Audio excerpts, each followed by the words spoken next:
25 pesos kasi alam mo at pumalaki naman ay 50 pesos ang halaga nito. When it comes to taste, masasabi ko na nasarapan ko talaga ako. Very milky dahil sa gatas, at very subtle yung sweetness dahil sa dragon fruit. Kung first time nyo ang makakatikim nito, ay baka manibago kayo dahil medyo exotic ang kanyang lasa. Sobrang kakaiba kasi ng kanyang texture sa mga prutas sa madalas nating natitikman.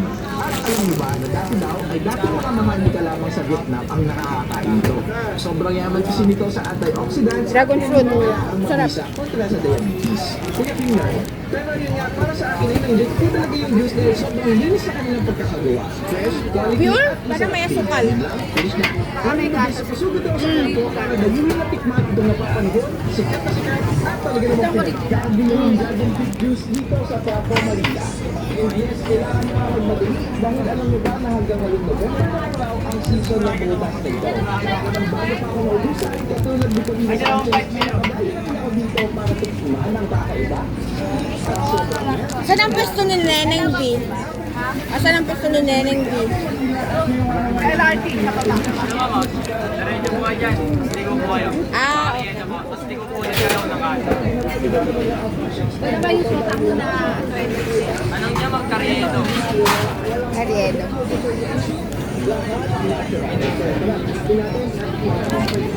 Thank you Say ka na sa vlog ko. Say hi. Say hi to Jungle Channel. Ano naman, 100 na po.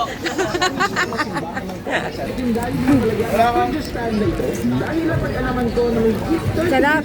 Naubos ko na. Grabe. pupunta ko? Eto, papalakas. Hindi ko nga mauwi ang sipit eh, kasi kailangan may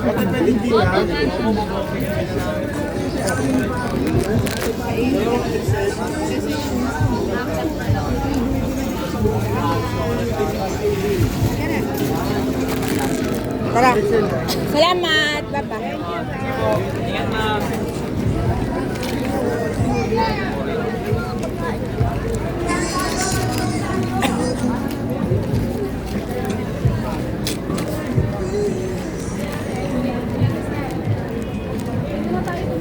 Saan te?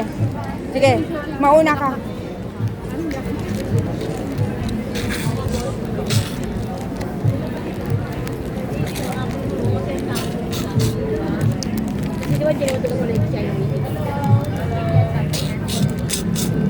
Bulaklak oh.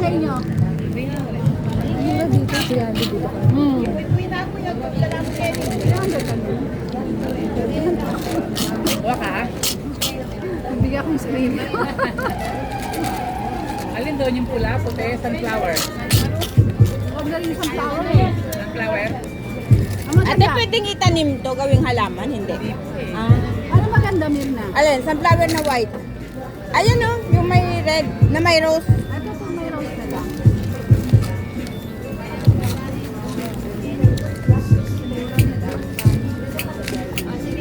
Para kanino yan, te? Para sa sarili mo?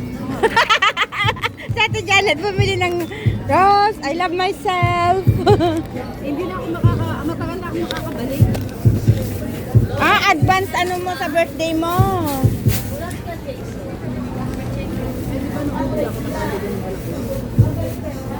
Pero masisira na yan. Hindi, nalagay ko din dito sa Okay. Akin na yung iba mong ano. Ito, akin na to. Akin na yan, te. Lagay mo dito sa kamay ko. Bitbitin mo na lang yung ano mo. Kaya pag napunta ako dito, Yung bulaklak mo. Yan.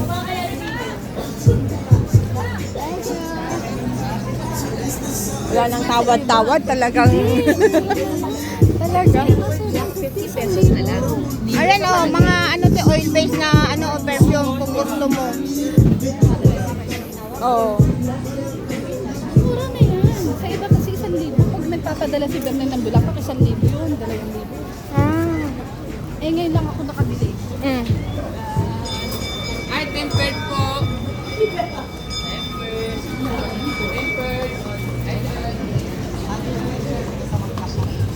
Ay, ate, meron pala ditong ganyan. Oh.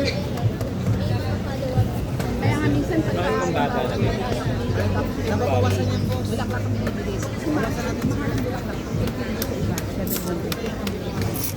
Oo. Yes, madam.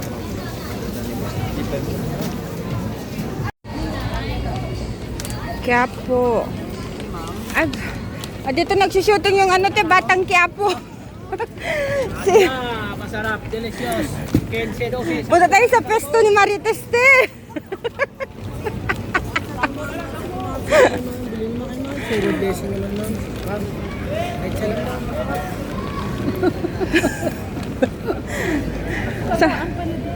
Saan kaya ang pesto ni ano? Ano yung sinasabi ko sa'yo, pagka umano ka ng kabilang Quiapo, doon.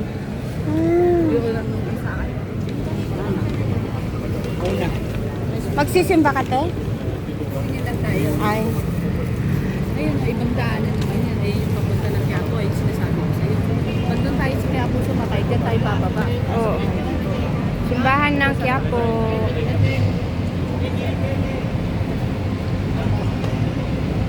Magtanong kami na sa ibang daan. Kay Neneng B.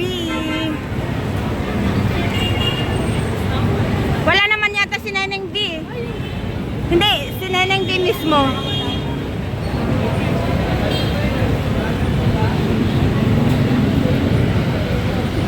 Video ko lang.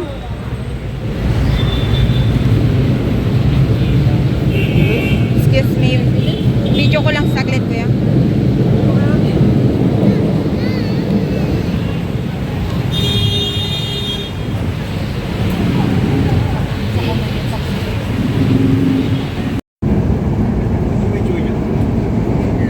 Paparating na sa Bangbang Station. Bangbang.